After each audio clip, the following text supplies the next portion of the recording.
You just have to learn that there really are no limitations at the end of the day. That was my turning point in my business because I waited for so many years for permission for everything. And when I made the decision that I was done asking permission, no one was telling me no. That was my indicator that I was doing something right. I took those limitations right out of my vocabulary. Welcome to Evoke Greatness, the podcast for bold leaders and big dreamers who refuse to settle. I'm your host, Sunny. I started in Scrubs over 20 years ago, doing the gritty, unseen work, and climbed my way to CEO. Every rung of that ladder taught me something worth passing on. Lessons in leadership, resilience, and what it really takes to rise. You'll hear raw conversations, unfiltered truths, and the kind of wisdom that ignites something deeper in you. Your courage, your conviction, your calling. This show will help you think bigger, lead better, and show up bolder in every part of your life. This is your place to grow. Let's rise together.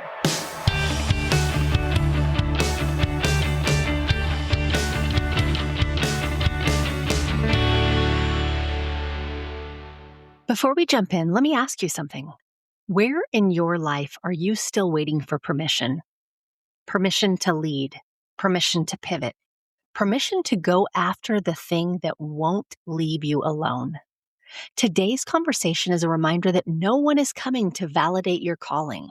If you've been playing small out of fear of failure, this episode is your nudge. Let's hop into it. Welcome back to another episode of Evoke Greatness. Today's guest is Tricia Stover, a powerhouse in the world of mindset, leadership, and authenticity.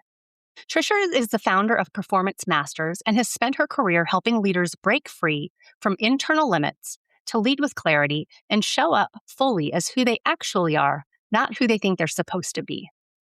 Her work sits at the intersection of performance and self-awareness, where mindset meets execution and authenticity becomes a competitive advantage. Tricia's approach doesn't just talk about leadership from a theoretical place.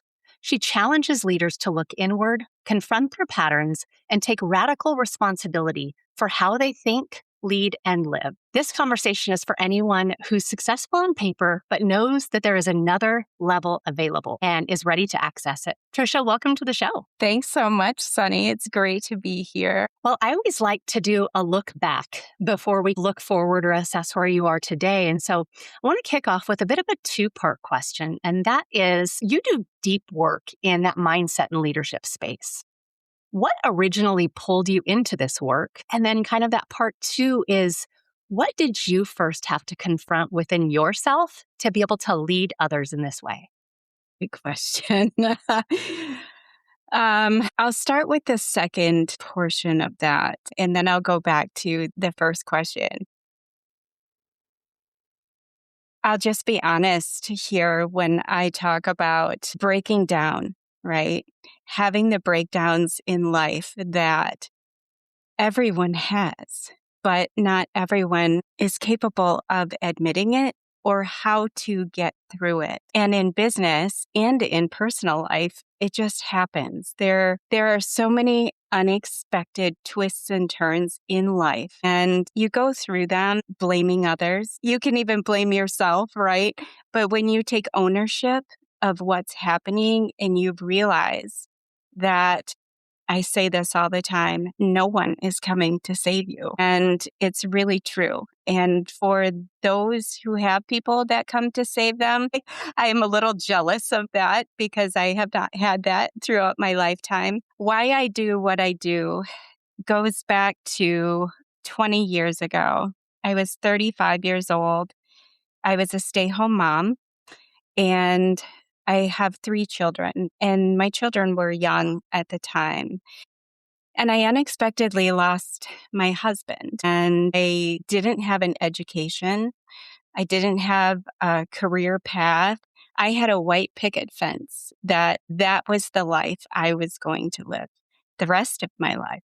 And it's as if the world pulled the rug out from underneath me. It wasn't just myself. It was my children. because of their ages. My youngest was 10 at the time, and then my daughter was 12. My oldest was 17. And navigating a family when you lose your husband and their father, you start to look at life a little bit differently. And I could have taken the easy route by, I don't know, getting married and having someone else take care of me and all these things. But their their grief stages, along with my grief stages, were really important. But I also had to plan for my future. How was I going to do this? How was I going to raise my kids by myself, put them through college, pay for everything? Granted, there are survivor benefits that come along with that, but they stop on a dime. And this was in 2005 that I lost him. And it still chokes me up today because last year was the 20-year anniversary of his passing. And you think it gets easier, but it never gets easier, right? So that was really my drive at the time, but I didn't really know how to do it. And I never anticipated it coming to where it is today, 20 years later. I started out with this small company in my hometown, Port Huron, Michigan. They called me and said, "We've heard about your story. We want you to come and work for us. We need a personal assistant, someone to pick up our dry cleaning, our lunches, and do our filing." And I said, "Sure. I'll try this out," right? And that's really the beginning of this story, because what ended up happening is they mentored me and they taught me how to run a business and how to plan financially. And I stayed with them for 8 years until my youngest was old enough to go to college. All my kids were adults at the time, which actually was the hardest part. Navigating your children in the years of 18 to 25 is really the toughest part of parenthood that I have found, because they're now adults. They're trying to figure out their own life path. And I was still trying to figure out my life path at the same time. So all four of us were in college at the same time in four different colleges. And I ended up having to move and leave my kids at the time to pursue an education. I was invited into a consulting firm in Michigan, and I loved this firm because it was the same firm that coached me as I was working, building my career from personal assistant to business development to organizational development. And I ended up having this invitation to coach others and be coached at the same time. I stayed with them for 8 years until a business owner in Seattle, Andrew Norman, he owns Colibri Capital, which is a financial firm in Bellevue, Washington. He was one of my clients, and he said, "I see you, but you do not see yourself yet." And he said, "Come to work for me." I came to work for him, and a year later, he said, "You need to start your own business." And that's what happened. And it just keeps going. But my purpose now is to give back because of every single person that took an interest in me, not necessarily because of my story, but because they molded me into this butterfly over the years. And it has just compounded in so many directions. I'm so grateful. So now what I love to focus on is next generation, young women who are in their 20s, who are taking over organizations and building their own businesses. And it is the most rewarding thing I have ever experienced in my life. What a story, though, because it is not anyone who has been through the fire, right? Been through the valley. in whatever capacity, in whatever way that means to someone, because it's deeply personal. Those valleys are deeply personal to us. And what I just think about is, man, what resilience, right? Because when you were going through that, you weren't dealing with one set of grief that you were going through. You had four different worlds that were grieving in probably different ways. And I can only imagine the roller coaster that was of trying to figure out, what do I do from my perspective for the family? How do I how do I show up through this time as a parent? How do I show up this time of trying to navigate myself? And it is truly when we can learn to embrace those really hard things that we go through, that just like sums up what evoking greatness is about. It's calling up that greatness from within ourselves. But it's not always pretty. It's oftentimes messy and hard. And I always say that it's not like the mountaintop that's the really good. That's always a really cool place to be. But it's the cold, dark valley that oftentimes we come out with bloodied knees and we're exhausted. And I can only imagine what you had to navigate through that. But you made a decision to take those opportunities and say, how can I fully embrace this, learn everything I can, and just lean all the way in. And so that's, I'm sure, such a hard story still to even tell. But man, I just stand here, with so much of a heart space for you and all that you went through, but also that period when you're the cocoon forming into the butterfly.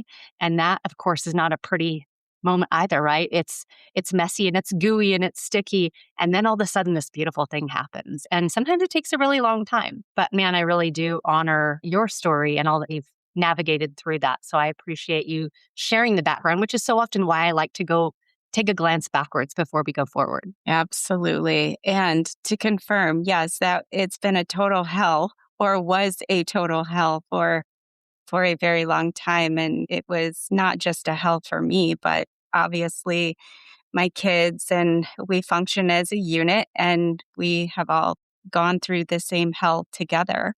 And it matters now that we're all adults, and it still surfaces all the time, but it's more of a celebration now than the hell that we lived, right? So it's the glue that keeps us together. Many leaders pride themselves on resilience and on drive. At what point do you think that strength quietly can turn into a limitation for someone? Well, I've been there too, because there are times when you have to choose between what you need and what you want. And it's a tightrope, financially, it's a tightrope, or it was a tightrope. And knowing what to put first, who to put first, it has been limiting in relationships, because you can only give so much of yourself before you deplete yourself. And I will probably bring my kids up 100 times in this conversation, but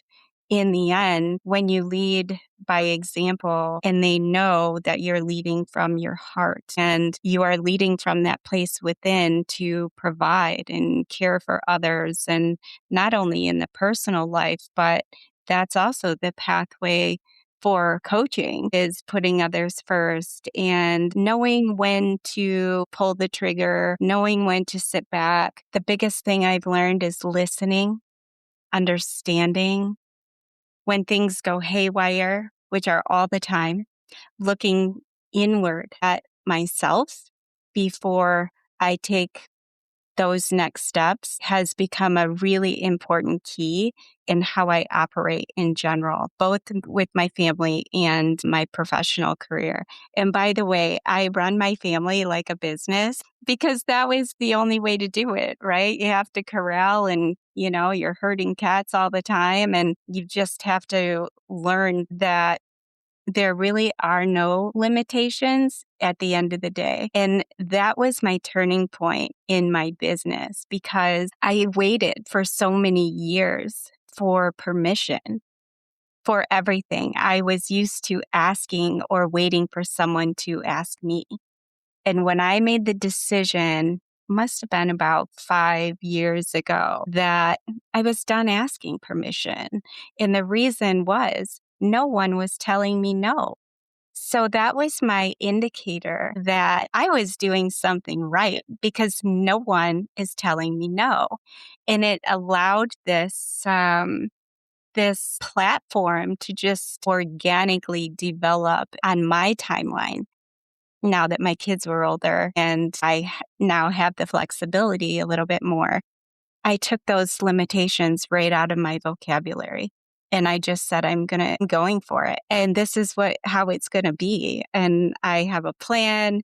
I always have a plan. And failure is also part of my plan. I know that I'm going to fail. I know I'm going to fail another dozen times in the future, but I know it's going to happen. And I'm okay with that because that's really in the failure is where I found that's where I have refined myself and I embrace it.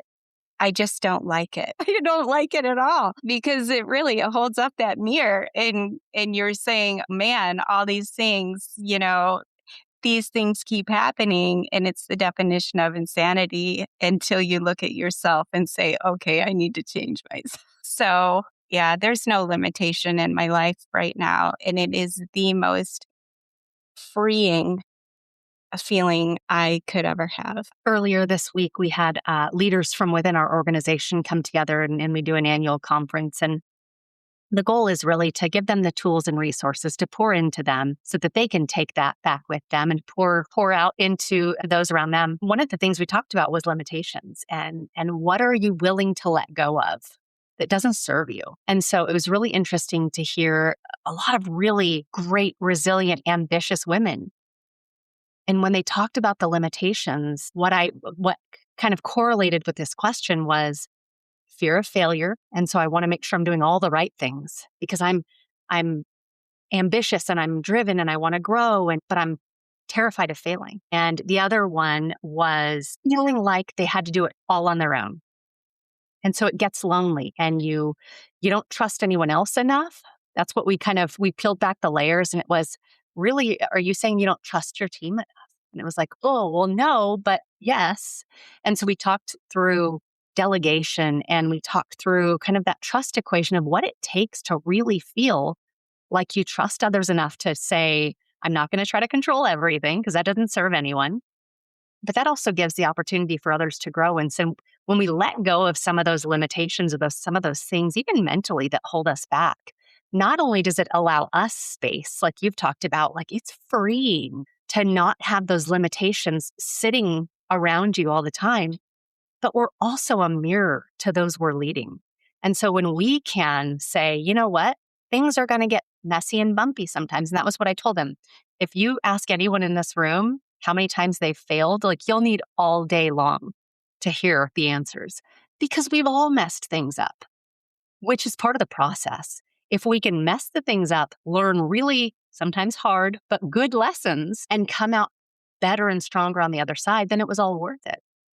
And so I love that you talk about letting go of those limitations because it really is so free. It absolutely is. It's that's where the mindset comes in, right?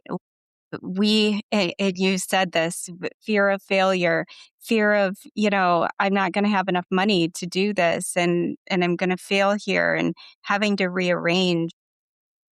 People look at business owners, established business owners as having an easy life. There's this stereotype that life is grand because we're happy and we're in the community and we do things for others and everything looks beautiful on the outside. But it's pretty messy behind closed doors. We have calendars and families and clients and life in general and taking care of ourselves. There's not enough time in the day. We have to find the right people in our lives. And what I have learned the hard way is sometimes you have to let the people that don't really belong in your life, you still love them, right? But you have to let them go. And it's not necessarily letting them go. It's more of you're not aligned with them anymore. And going back to, I'm a big values person. When you establish your values and then you establish your goals and you have that through line from your values to your goals, you cannot please everyone. And the people who want the free ride tend to weed themselves out, right? And then you end up with this core group of support system, whether it's women, men, whoever. And I have a combination of both. Luckily, they stick with you. And in turn, you stick with them because you realize that they're going through the same things you are. So it just becomes this collaboration and having a circle that way of, fellow coaches and fellow business owners. And I have found, and I know you've heard this saying that you are who you hang out with. I, because of working so many hours over the years with so many other business owners, we are now friends and we refer each other back and forth. And we have this really solid trust system between each other. But it has taken a decade to build. So it's really about patience and knowing your values, knowing your goals and sticking to them. And, it's going to hurt some feelings here and there. Boundaries is another is another one because that comes right into play with what we're talking about right now. Knowing what your boundaries are, what you're willing to do, how much you're willing to give yourself to others, and why. There's a lot of pro bono work that I do, and it doesn't go to just anyone. It goes to something purposeful and meaningful, and it has to stick. So my pro bono work that I do is really with the younger generation because I see the talent and I want them to win. I want them to grow a life for themselves and I want them to be successful. So there's all kinds of terms, boundaries, limitations, fear of failure. It's all there, but it's real. But when you're on the other side of that, you become that mentor when I was the mentee for so many years, and I will always be a mentee because I feel like I still need a coach, and I always want to be coached, and I always want to learn. But when you switch over and say, now I'm the mentor, and I'm going to help you, and it doesn't matter if you've been in business for 40 years, I'm still going to help you, and I'm going to also help the next generation. And that again gets into this mind space of purpose. So when you know your purpose and when you know your calling, it's so much easier to do, but it just takes years to get there. It doesn't happen overnight. There's certainly no fast track path to that. It is oftentimes feels way slower than it's actually going. And then there you get to a point where you then go, oh my gosh, I can't believe how far I've come. At the same time, it's this kind of alternate space where you think, oh, I'm never like, it just feels like it's taking so long. And then boom, all of a sudden one day you open your eyes to, wow, I can't believe where I am. Which is, and that piece can be so filled with gratitude and so reflective. And I think as we go through that, it's our responsibility as mentees, mentors, as leaders to share that with others. Because oftentimes people want to share the really nice story of, wow, my path was up and to the right. And while stories are great to hear, it makes it real for people when you're willing to share those times when you tripped up and fell down.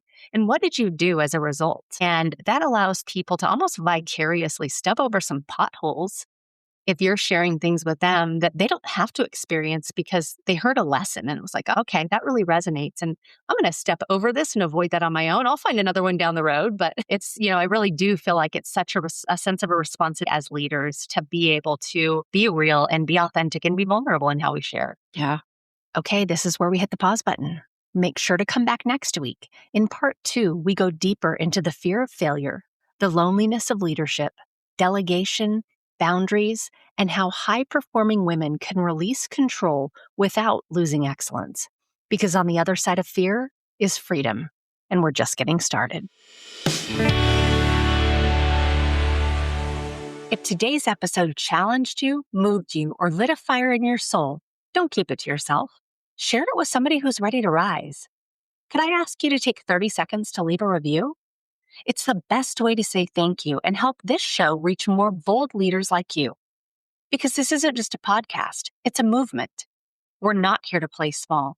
We're here to lead loud, one bold and unapologetic step at a time. Until next time, stay bold, stay grounded, and make moves that make mediocre uncomfortable.